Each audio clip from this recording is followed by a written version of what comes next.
शुभलक्ष्मी प्राप्ति प्राप्ते अर्धा तथा च परिवारे सर्वेषां जनानां आयुष्य आरोग्य ऐश्वर्य प्राप्ति अर्धा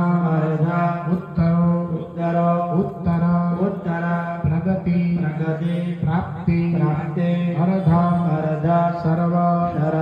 शत्रुबुद्धि विनाश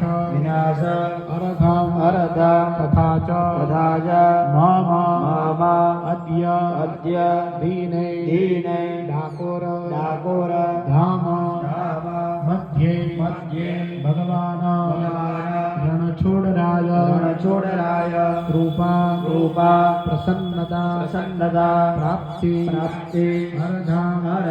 यथाशक्ति यथा भक्ति यथा मिलित उपचार द्रव्य